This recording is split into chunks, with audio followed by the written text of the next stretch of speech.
All right, now in this module, we're going to talk about the planning of identity synchronization using Azure Active Directory Connect.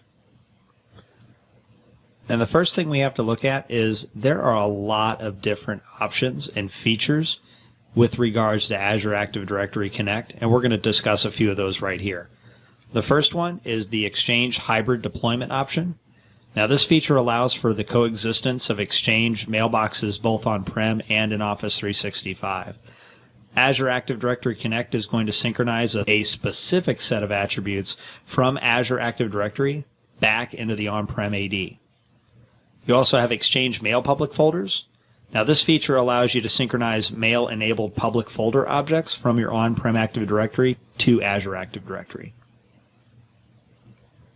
The Azure Active Directory app and attribute filtering option allows you to enable Azure Active Directory app and attribute filtering. By enabling Azure Active Directory app and attribute filtering, the set of synchronized attributes can be tailored.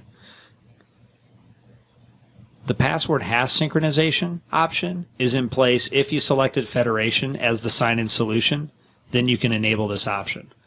Password hash synchronization can then be used as a backup option. Now, if for whatever reason you selected pass-through authentication, this option can also be enabled to ensure support for any legacy clients as a back-end option.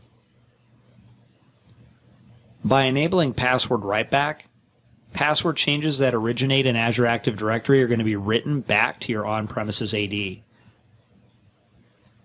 Group write-back is in place if you use Office 365 groups. Then you can have these groups represented in both on-prem and Azure Active Directory. This option is only available if you have Exchange on-premises.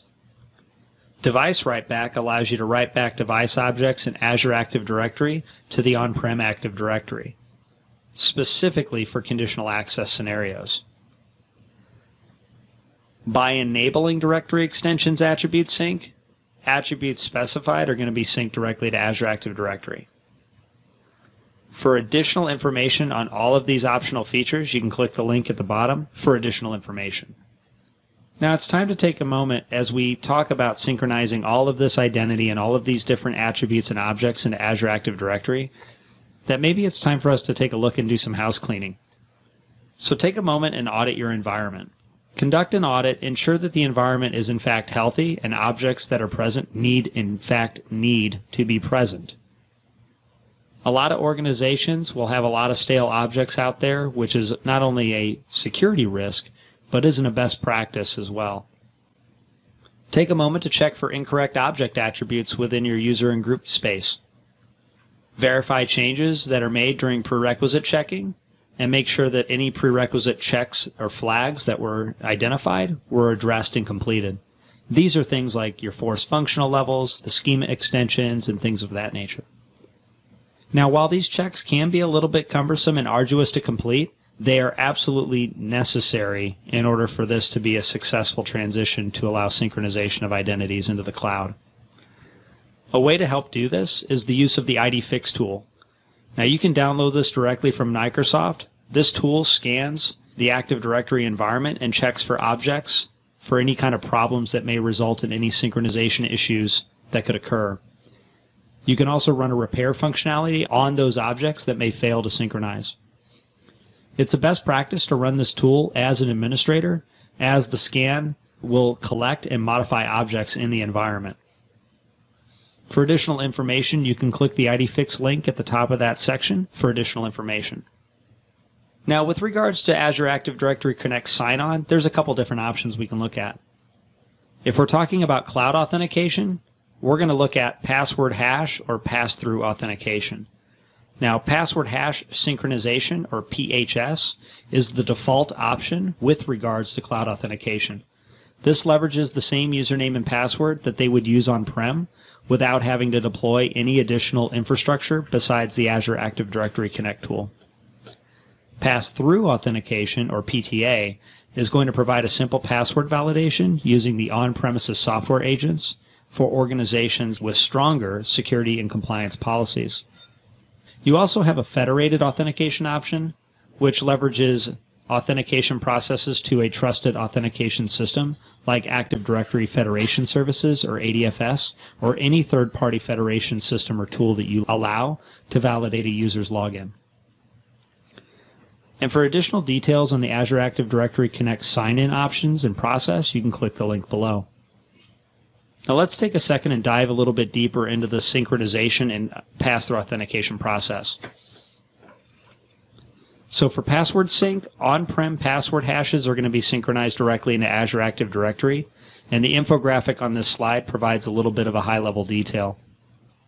This means that changed passwords are immediately synchronized, and the passwords themselves are never stored in Azure Active Directory. This allows for single sign-on for users on any domain-joined device in the environment. You can also allow an optional password write-back feature, which is great for self-service password reset functionality in Azure Active Directory, which is great for self-service password reset functionality in Azure Active Directory. Now, it's important to note that some of these write-back features may not be inherently available based on your licensure, and you'll want to double-check and make sure that you're licensed to leverage these features. Pass-through authentication is going to authenticate the request against Azure Active Directory while validating against the on-prem AD. This allows for on-prem password policies to exist or be applied against the user objects.